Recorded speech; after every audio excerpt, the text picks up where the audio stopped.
I must say I'm really proud to be part of the Hunger Project, because in the work that we do with the Hunger Project, we believe in the leadership of the local community.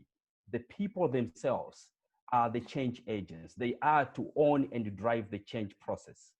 And one of the unique things we have been driving is the mindset change, right? To believe that we can, to shift from we can't to we can. We start with I can't to I can, and then we can't to we can. That is a very important mindset, because right now we just realized that in the COVID response, people have two types of mindset. It is either you have a mindset of a victim or you have a mindset of a leader. So we have seen the leadership rapidly rising up in our communities that we work in. On the other side, also, we have seen on the speed at which these communities have responded to the COVID response initiatives by their own governments, as well as by their own community areas and the leadership steps they have taken. The animators, or we call them community leaders, have expertise to mobilize and influence mindset change. Now, mobilization is very important when we talk about COVID response. Not only mobilization, but a speedy mobilization. We have a community asset on the ground of about 500,000. This is about 500,000 of community leadership, of community leaders, which we call animators, who are highly trained, and they have been mobilizing their communities to disseminate information. Remember, I spoke about access of information and access to the right information. And so most of our epicenter project officers, they are actually based already right in the communities where we are. So right now, they are in there. Health centers that we established, epicenter health centers, all of them have remained open, and they provide health information to the communities in the areas that we're working in. The feeling, the mindset of victim and leadership has been very clear. I gave you an example of what happened in Burkina Faso. The area that responded the fastest and reached out the widest was actually an epicenter area of the Hunger Project. That's why the government recognized that and said, there's something different about this area. I think one of the biggest advantages has been the principles that we really abide by in the Hunger Project, which is really leveraging what you have, build upon what you have, rather than concentrate about what is not there. So your own strengths, your own strategy, your methodology, your tools, your years of engagement, your building the leadership of elected representatives, you're building the leadership of your local partners, of our own people, of the adolescent girls. So it's really the team has just grown, and you all there also out there. I mean, when I say the team of the Hunger Project, I feel it's like a big, it's like a ripple effect, you know, and it's a huge team out there. And I think some of the principles of human dignity, leveraging our own tools, interconnectedness, and really the whole process of decentralization, where decisions can be taken at an individual level because we have trust in each other without really hovering around and controlling everything. They have stitched masks, they have monitored government rations, they have monitored, you saw cylinders, because that's something that the government also gives on a subsidized rate. And the other thing is that we were one of the first responders, the Hunger Project, in terms of on 24th March, literally within a week's time, we basically sent out messages on what is COVID-19. The local government was also reaching out to us, because government cannot be in every village, but elected women can be in every village. So that was one way how we were present, we were visible, and we were active in places that we needed to be in. And last but not the least, I would say is that some of you have seen this, because of the crisis that was unfolding, the humanitarian crisis of hunger and starvation, there was a cry for help from some elected women, from our local partners, who, when they went out to the field, they saw that because people had lost their wages, there were people who literally had no food on the table. They'd not eaten for days. And also sometimes their exchange of money.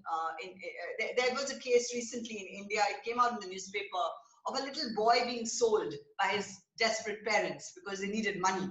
So it creates another parallel industry, you know, of which lives on the desperation of the poor. So I think that's the whole, and there are girls in our own system who we have to now counsel, mentor. A lot of the times the girls don't go back to school once they drop out. Anyways, there's a lockdown. Okay, this is the other thing. We don't have online learning in rural areas. People don't have internet. People don't have computers. People don't have tabs. People don't even have a smartphone. So how do you do online learning? And so many children, many young girls that we work with are going to drop off the radar. And we've seen in crisis of Africa and Ebola, etc., that they really don't go back to school. So we'll see a lot of dropouts. There'll be another crisis that we're erupting. So those are some of the factors that I think as people who are in the field, as practitioners, we have to really, keep our eyes open to and be aware of the different layers of pandemic and a disaster, a humanitarian crisis, because it's really it's a sum of many sub-crises. There's a health crisis, there's a humanitarian crisis, there's an economic crisis, there's a social crisis, and there's a huge gender dimension to all of this. In my being present in the community, step up and do. So there was a huge range of stuff. You saw it in the video. Some were stitching masks, some were monitoring things, some were making sure that they are present in cases there's a domestic violence call or there's a distress call. So just as a, when you show up in a house which is prone to abuse and violence, they know that somebody is watching you. You're not alone. So really, it's like stepping up, leveraging all what you have and standing there right on the front line, being present and being active. I think that's the woman. Yeah. Thank you, Ruchi. And another question here, which is interesting, and you would have a feel for this from the elected women leaders. Is the virus active in THP villages, or is it mainly the economic impact of lockdown that's causing issues at the moment? So the virus is moving right now. Now it's more economic. The virus has not reached the communities that we are in, but the fear has. It's at the community level. It's in every village and every neighborhood. That's the bad part of it.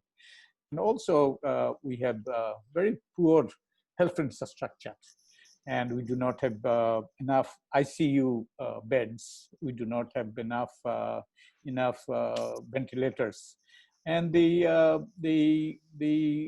health infrastructure is in poor shape, very, very poor shape, not ready to cope with this pandemic.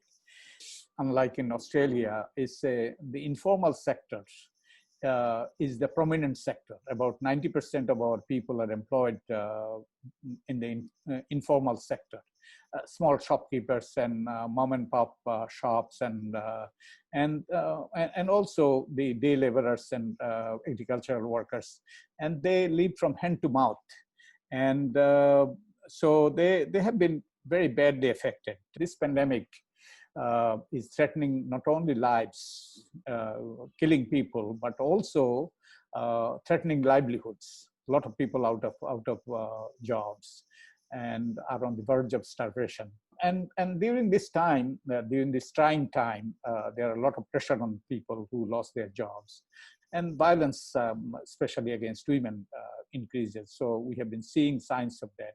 And also, we have been seeing signs of the child marriage. People cannot feed all the mouth they have to feed. So they are marrying off their daughters. When the virus became the part of our scene, and it was a shocker, and everything came to a standstill, because this is not the way we are used to doing things. We are used to going to the villages and mobilizing people, and so we didn't at that initial shock, we didn't know what to do. But very soon we realized that we have great assets throughout the country. And as you said, over the years, we have trained thousands and thousands of people.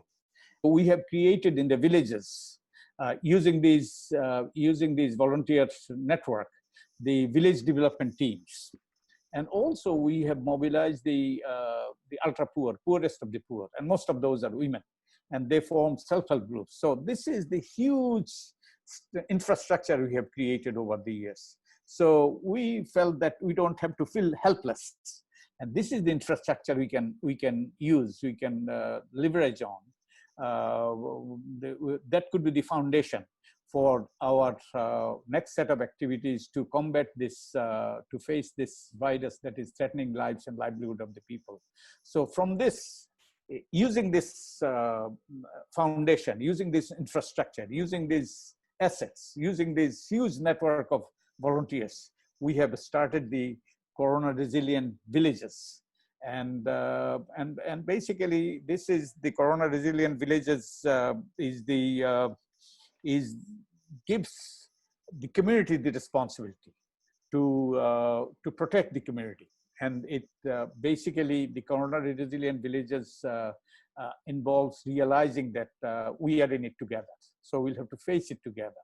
And we both individually as well as collectively, we'll have to contribute toward controlling the virus. These are the 4 steps. We are in it together. We'll have to do it together. Communication, change behavior. 3rd is isolation and quarantining and getting help. And 4th is standing by the people who are on the verge of starvation and helping them. Yeah, we are trying to work with others so that the whole country is mobilized, and all the people of Bangladesh are safe, and all the people of Bangladesh are protected, and they also have what is needed to cope with this emergency.